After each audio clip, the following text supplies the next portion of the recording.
Cuando la gente sufre, y sufre de una manera que se sienten tristes, abatidos, sin motivación, sin ganas de levantarse de la cama, sin ilusión por cosas que antes sí les hacían, a veces con ansiedad también, y este sufrimiento persiste durante un tiempo, en algún momento a muchas personas les surge la duda o les surge el miedo, más bien, de si no se tratará de una depresión.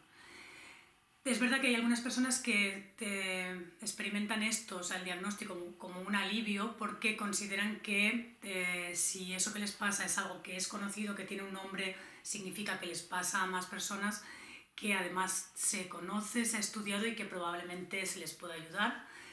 Pero muchas veces cuando esta pregunta surge, y es una pregunta muy común en la consulta, ¿no? Cuando la gente pregunta, ¿pero no será una depresión? Es una pregunta que más bien atormenta. Y el motivo por el cual atormenta, o hay dos motivos fundamentales por el cual se siente como un miedo. Uno es que la línea divisoria demasiado nítida que trazamos entre lo que afecta a la mente y lo que afecta al cuerpo, y que consideramos erróneamente que cuando tiene un nombre, cuando se llama depresión, ya pasa automáticamente a formar parte del ámbito de la medicina, es decir, de los psiquiatras, y ya no se trataría de abordarlo con terapia, o ya no interesarían las causas cotidianas, sino que se trata ya de echar mano de métodos como más radicales, como pueden ser los antidepresivos, ¿no? Los medicamentos. Por otra parte, está otro de los motivos por los cuales esta duda o esta pregunta de ¿será una depresión por lo que estoy pasando atormenta? Es el miedo a la cronicidad, porque todos asociamos con el nombre de depresión algo grave y persistente, ¿no? Y que a veces conocemos a algún familiar que ha sufrido de algo así durante toda la vida, ¿no? Que tiene este diagnóstico y que jamás ha salido de ahí. Por una parte hay que decir que en la mayoría de los casos en que las personas se hacen esta pregunta es porque efectivamente están pasando por una depresión o por una crisis depresiva, un episodio depresivo, se diría hoy, lo que el primer paso es comenzar a abordar esta pregunta porque la pregunta de ¿será una depresión? Es un juicio sobre lo que nos está pasando que a veces impide que nos enfrentemos a lo que nos está pasando, ¿no? Me quedo pensando en que será o no será una depresión, será algo grave, será algo que tenga que tomar antidepresivos, y pierdo la oportunidad de pararme y mirar lo que es, ¿no? Y hay que decir que para que los episodios depresivos puedan pasar, y para esto también se han hecho estudios, hay que aceptarlos. El primer paso es aceptar que me está pasando y que además no va a ser algo que va a pasar en los próximos días, ¿no? Sino que va a ser algo que va a durar un tiempo y que además me está diciendo cosas sobre mi vida. En el mejor de los casos sobre mi vida actual, y a veces incluso sin terapia puedo ver cambios necesarios que tengo que hacer para salir de un episodio depresivo.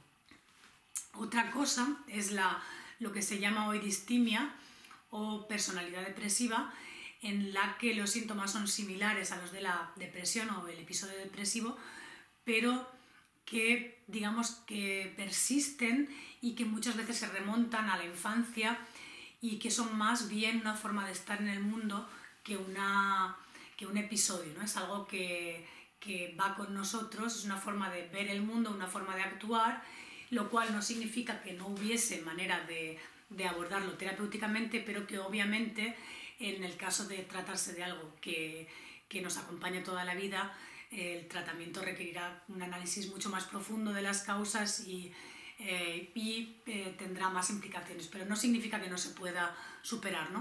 O sea, en ambos casos puedo entender, superar ya son palabras mayores, pero puedo entender lo que me está pasando y puedo hacer cambios para intentar vivir mejor y acabar sintiéndome mejor.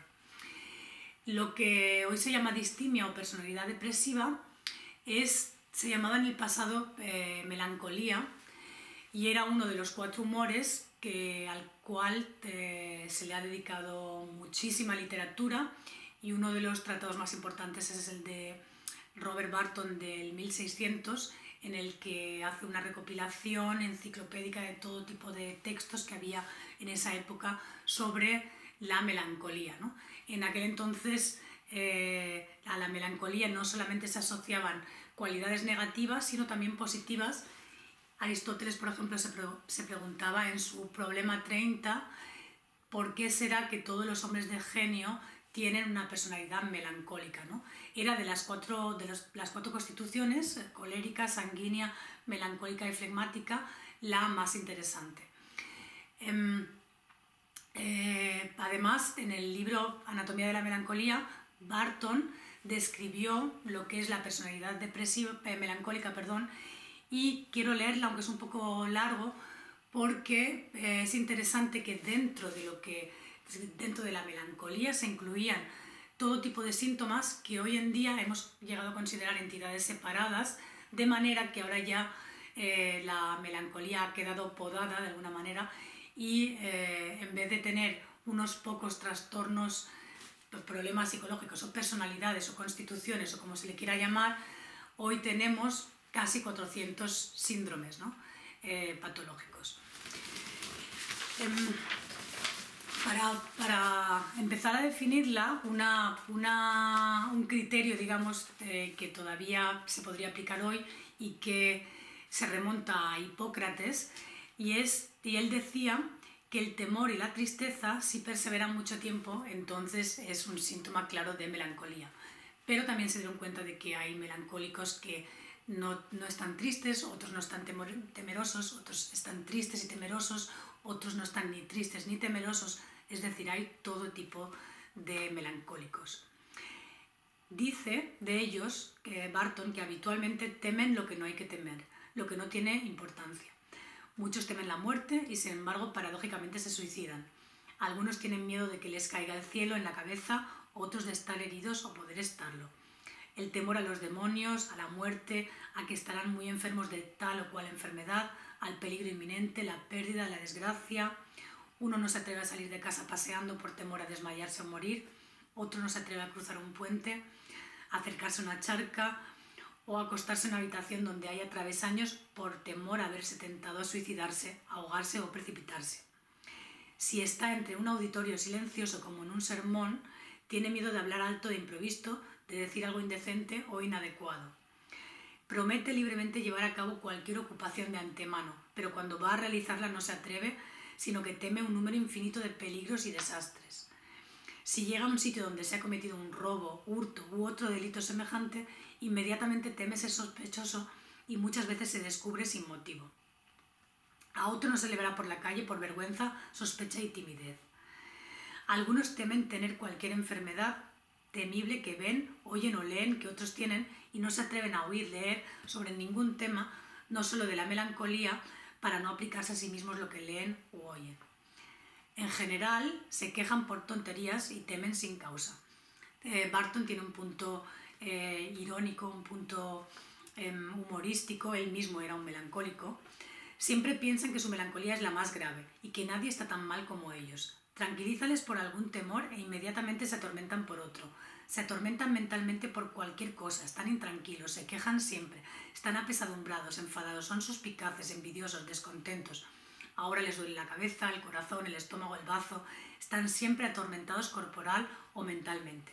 Sin embargo, en todo lo demás son sabios, formales, discretos y no hacen nada que desdiga su dignidad. Siempre están tristes, pero no pueden decir por qué. Nunca se ríen. Lo que les gusta desaparece pronto, lo que les disgusta se queda tenazmente. En cuanto abren los ojos después de sueños terribles, inquietos, sus corazones apesadumbrados empiezan a suspirar. Están siempre quejosos, irritables, suspirando, doliéndose, quejándose, encontrando fallos, afligidos, envidiosos, llorando, se castigan a sí mismos mortificándose. Están apesadumbrados con pensamientos intranquilos, desasosegados, descontentos, ya sea por sus propios asuntos, por los de otros o por los públicos que ni siquiera les conciernen. Las cosas pasadas, presentes o futuras, el recuerdo de alguna desgracia, pérdida, daño, abuso, les atormenta y reavivan como si se hicieran de nuevo. Aunque lleven la compañía que quieran, la flecha mortal hiere su costado. Como un ciervo que ha sido alcanzado, ya corra, vaya, descanse con el rebaño o solo. La pena continúa. La irresolución, la inconstancia, la vanidad mental, el temor, la tortura, la preocupación, los celos, la sospecha continúan y es imposible aliviarla. El hastío de vivir es un síntoma habitual. El tiempo pasa despacio y sin diversión. Pronto se cansan de todo. Ahora se quedan, ahora se van. Si están en la cama se levantan, si están levantados se irán a la cama.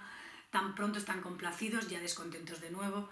Ahora les gusta todo, luego les disgusta, hastiados de todo. Ahora desean vivir, luego morir. Sin embargo, cuando están con una compañía que les gusta o agrada, condenan su discurso anterior y están muy contentos de vivir. La sospecha y los celos son síntomas generales, propensos a gruñir por el mínimo motivo con sus mejores amigos y, sin motivo, se ofenderán, haya o no causa. Si hablan en broma, lo toman en serio. Si no se les saluda, invita, consulta o se les pide consejo, se descuida el respeto hacia ellos. Piensan que no se les hace caso y se les desprecia, y esto les atormenta durante un tiempo. Son inconstantes en todas sus acciones, vertiginosos, inquietos, incapaces de resolver ningún asunto. Quieren y no quieren. Se convencen a favor y en contra con cualquier motivo o palabra que se diga. Y sin embargo, si se deciden de una vez, son obstinados, difíciles de resignar. Si aborrecen algo, no se les cambiará con ningún consejo o persuasión. Sin embargo, en la mayoría de las cosas vacilan, son irresolutos, incapaces de decidir por temor, son inquietos, volubles, huidizos, no pueden soportar estar en un sitio demasiado pequeño. Son extremadamente apasionados y lo que quieren lo buscan frenéticamente. Siempre están ansiosos y muy anhelantes, inclinados a la venganza. Siempre están pensativos. Sin embargo, tienen gran capacidad de excelente entendimiento, son juiciosos, sabios e ingeniosos. La melancolía mejora la comprensión del hombre más que ningún otro humor. Son cobardes en su mayor parte y temen ofender. Y si por casualidad se exceden en palabras o en hechos, o descuidan o olvidan alguna pequeña tarea o circunstancia, se atormentan miserablemente y se inventan 1000 peligros e inconvenientes. Hacen de una mosca un elefante. Son propensos al amor y fáciles de atrapar. Se enamoran rápidamente y desvarían por todo. Aman mucho hasta que ven a otra y se vuelven locos por ella. Y esta y aquella y todas. La actual les enternece y normalmente a la última la quieren más. Sin embargo, algunos también son enemigos del amor. No pueden soportar ver a una mujer. Aborrecen el sexo, como el melancólico duque de Moscú que enfermaba al instante con solo verlas, y el anacoreta que cayó en una parálisis fría cuando se le puso ante él una mujer. Son humorísticos sobremanera, a veces ríen mucho y están muy felices y al momento lloran sin motivo. Imaginan muchas cosas absurdas, vanas y faltas de corazón. Unos imaginan que es un perro, un gallo, un oso, un caballo, de cristal de mantequilla. Muchos son inmutables y fijos en sus ideas, otros cambian al ver u oír cada tema. Son inquietos en sus pensamientos, meditan continuamente, más como soñadores que como hombres despiertos. Piensan en exceso y sobre cualquier cosa. Son tan serios con una tontería como si fuera un asunto muy necesario o de gran trascendencia e importancia y están siempre pensando en ello, atormentándose. Aunque te hablen y parezcan estar ocupados en otras cosas y en tu opinión muy atentos y ocupados, todavía les ronda por la mente esa tontería, temor, sospecha, prejuicio, celos, agonía, vejación, contrariedad, esos castillos en el aire, esa excentricidad, ese capricho, esa imaginación, ese maravilloso sueño despierto, sea el que sea. No hacen preguntas ni responden adecuadamente cuando se les pregunta. Si se les ha maltratado, ridiculizado, difamado, regañado, etc., o están afectados por alguna perturbación mental, les atormenta hasta el punto de que muchas veces se desaniman y están tan descorazonados y abatidos que no se atreven a salir o a llevar a cabo sus asuntos ordinarios. Se deleitan con las riadas y las aguas, los lugares desiertos, les gusta pasear solos por los huertos, jardines, calles traseras, huyen de los hombres y les odian. Y termina, Barton, bueno, no termina, pero termino yo con el resumen, diciendo que apenas 2 de cada 2000 coinciden con los mismos síntomas. La Torre de Babel nunca produjo tanta confusión de lenguas como la variedad de síntomas que produce el caos de los melancólicos. En todo caso, el libro Anatomía de la Melancolía es un libro muy interesante y que nos puede acercar y hacer entender la personalidad melancólica con un toque de humor. Y si queremos entendernos a nosotros mismos o entender qué es esto de la melancolía, más vale leer libros como este o incluso literatura como por ejemplo El idiota de Dostoyevsky o Oblomov o Barleby o Hamlet o literatura introspectiva que leer cualquier manual, digamos, psiquiátrico donde solo encontraremos una enumeración de síntomas y no será será prácticamente imposible comprender nada, ¿no? Porque aquí no se trata tanto de comprender, sino de diagnosticar. Pues hasta aquí.